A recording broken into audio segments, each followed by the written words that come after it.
Hoje, a gente vai fazer uma coisa um pouco diferente. Vamos mergulhar em alguns textos bem antigos que, olha, mesmo escritos em épocas diferentes, parecem que conversam entre si.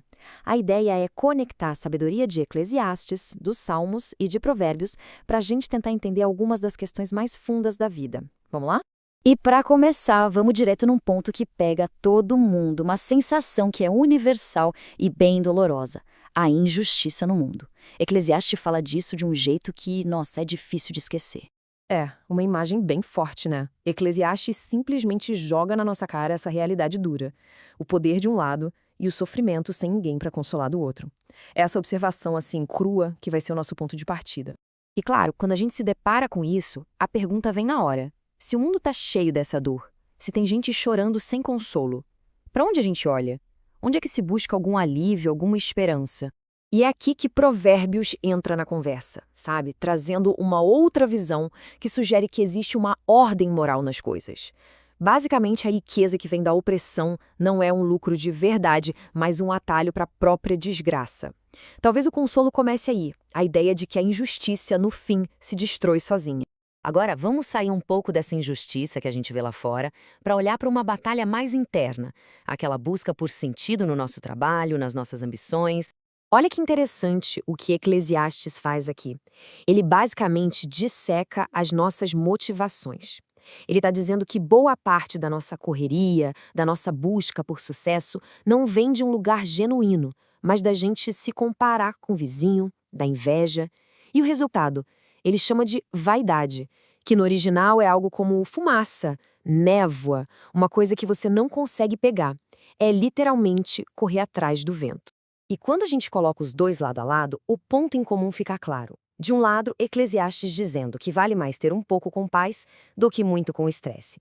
Do outro, Provérbios avisando que a riqueza conseguida de forma errada não leva a lugar nenhum. Os dois, no fundo, estão falando a mesma coisa. A qualidade e a integridade do que a gente faz importa muito mais do que a quantidade de coisas que a gente acumula. Então, se o esforço sozinho, nessa competição maluca, não leva a nada, onde é que a gente encontra algo que realmente preenche?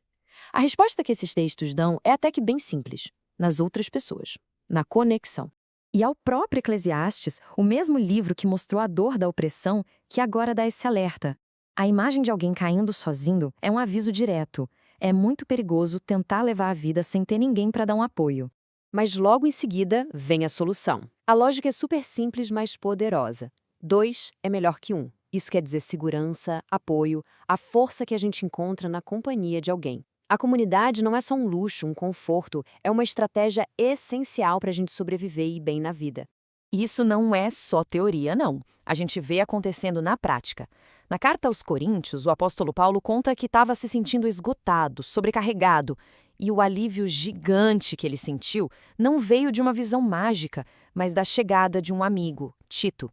A força veio da conexão humana, provando que essa sabedoria antiga é real.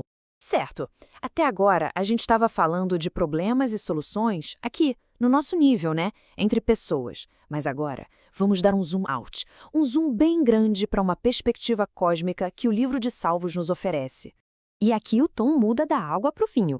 O Salmo chega com uma explosão de alegria, um chamado para todo mundo, de todos os lugares celebrar.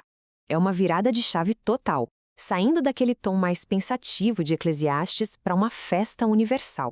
E essa celebração toda tem um motivo bem claro: a ideia de um governo, uma soberania, que está acima de todas as nações, de todas as fronteiras. Não é um rei daqui ou dali, mas o rei de toda a terra. E para fechar, vem essa imagem de autoridade absoluta, de ordem. E quando a gente olha para essa perspectiva de um trono divino que comanda tudo, aquelas lutas de poder, aquelas injustiças que a gente viu lá em Eclesiastes, elas mudam de figura. Elas não são a palavra final. Ok, então vamos juntar as peças. A gente viu a dor da injustiça, o vazio de certas ambições, o poder da comunidade e essa visão de cima, divina. Como é que a gente faz tudo isso virar um jeito prático de viver? A carta aos Coríntios nos dá um conceito muito útil para isso: o tal do jugo desigual. A metáfora vem lá do campo, sabe? Imagina dois bois, um forte e um fraco, tentando puxar um arado juntos. Não vai funcionar direito. A ideia é aplicar isso às nossas parcerias, nossas alianças na vida. E o texto é bem direto, sem meio termo. É luz contra trevas, justiça contra o que é errado. A pergunta que fica no ar é uma provocação.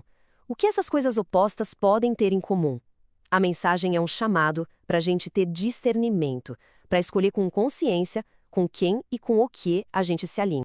E isso se transforma em passos bem práticos. Primeiro, escolher bem as alianças.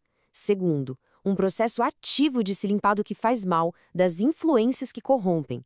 E terceiro, que é uma busca constante, é se esforçar para ter um caráter cada vez mais íntegro. É um caminho ativo, não algo que acontece do nada. Então, resumindo a nossa jornada, a gente partiu da dor da injustiça e do vazio que certas ambições podem trazer.